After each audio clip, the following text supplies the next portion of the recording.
Buenas noches. Before we jump into this story this month, I wanted to give Vanessa a special shout out and thank her for sharing her story with all of us tonight. I'll link her podcast as well as her social media, and I wanted to invite all of you to send her an encouraging message and continue the conversation about tonight's story on our Discord chat and our Facebook page.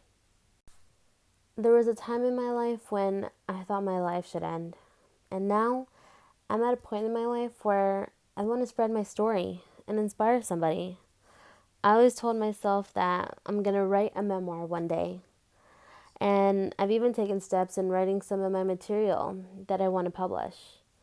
I'm writing this for Hijas.unidas, and I'm taking steps towards working on that dream. I'm doing more with my life now that I've been given a second chance. And I'm finally doing what makes me happy. Making that podcast, writing that book, starting that cheesecake business. It's all in the works now. And this is how I got here. I was raised in a predominantly Hispanic community called National City. It's within San Diego and minutes from the border. My grandparents came as immigrants and became U.S. citizens. So my parents were first generation Mexican Americans. Both of my parents came from large families, so when they decided to have kids, they stopped with me. To this day, I still question that decision. To get some perspective on what it was like for me, I explained that I was an extrovert stuck in an introvert's life. This has made me an outcast in more ways than one. Since the time I could talk, I asked for a brother or a sibling to play with. As I grew older, I hoped for a sibling that could take some of the pressure off of me. Not only did I have pressure to rise to greatness within school and at home, but at church as well. While most of my community was Catholic, I was raised Jehovah's Witness. Since most kids get put into homeschool, I was one of 3 other Jehovah's Witnesses at my public school. Just to get an idea of what that means, life is different. No birthdays or holidays are celebrated, and life as a serious Jehovah's Witness family compares to a step under being Amish. My family took it very seriously, and I felt like the bubble boy, seeing life within a closed fist. I struggled my entire childhood, butting heads every minute with my parents.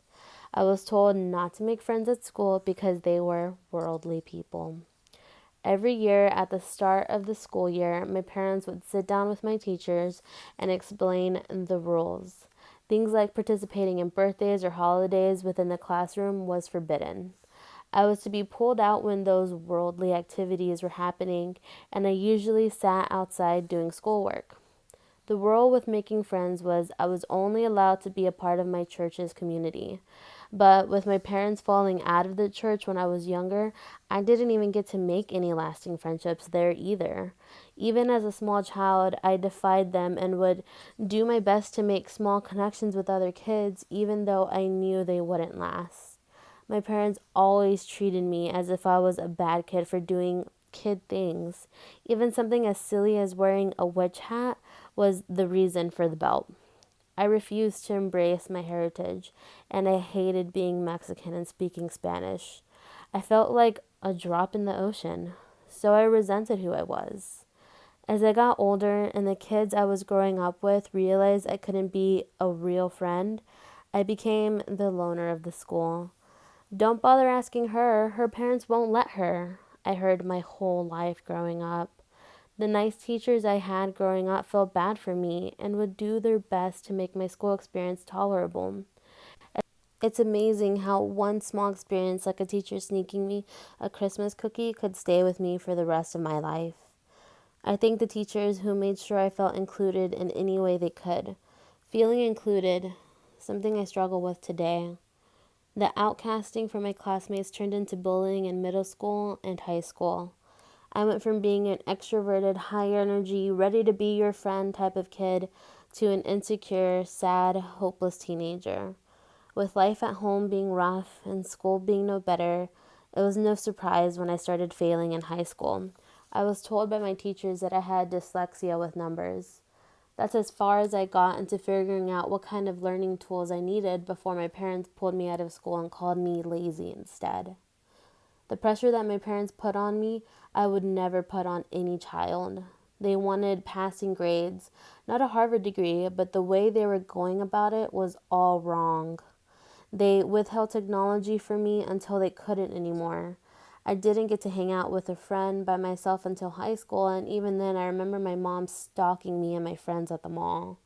When I came to my parents telling them that I was sad and desperate to reach out for help, they shut down any idea of treating my mental health.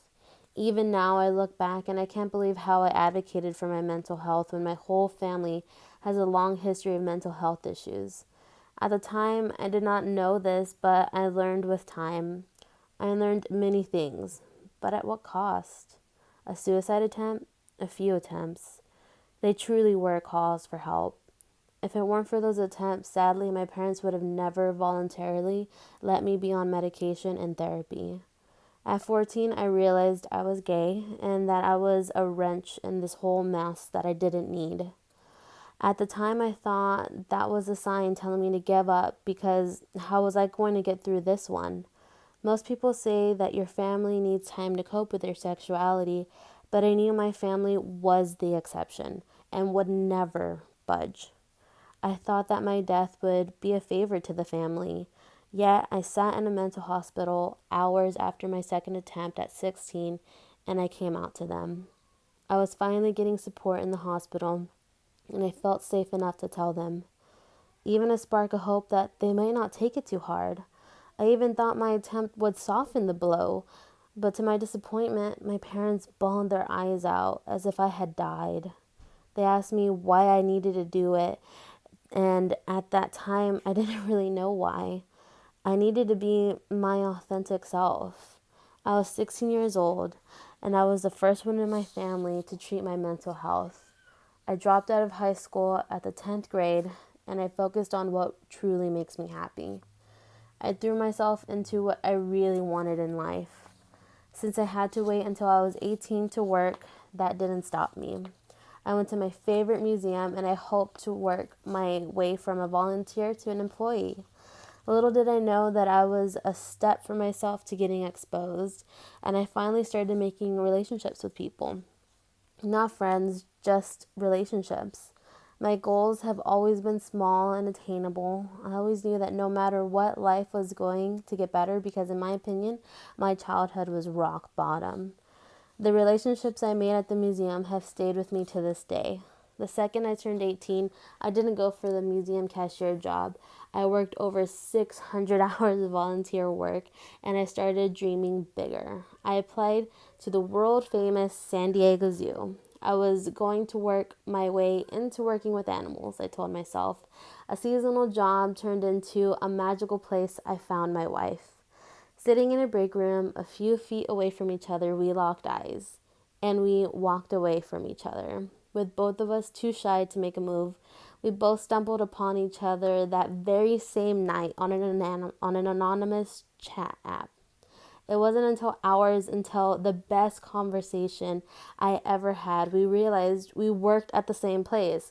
Not just that, but we had seen each other that same day. The rest is history. We got engaged at Disneyland, our favorite place, on our 1 year anniversary, and on our third, we said our vows. I knew from the first day I met her she was my soulmate. Now that I had my best friend by my side, I made sure to continue taking care of my mental health. In the beginning, I did it for her, but now I do it for myself. Don't get me wrong, we have great challenges. She's white, and to be honest, she was the first white person I got to know. She also comes from a very conservative Christian family. We used to joke that we had the same family. Now her family has welcomed me in, and we still face hard challenges, but they definitely have grown.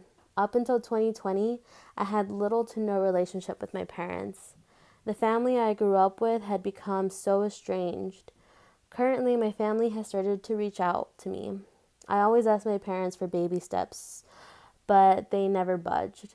Only in the last few months did they start that step by acknowledging my wife and my new family. They started to grow interest in being in my life again. I never thought I'd see the day. My father has spoken with me in the more last few weeks than in my entire life. So I might not have achieved success in the way they wanted me to, but in my eyes, I am successful. I'm happy, and to me, that is success. Up to a few years ago, I used to say my biggest regret was trying to take my life. Now I see that my experience is what got me here to my success. My attempts to take my life was me trying to break out of my bubble. So many people told me that I was strong for what I was doing. I could never even look them in the eye when they complimented me.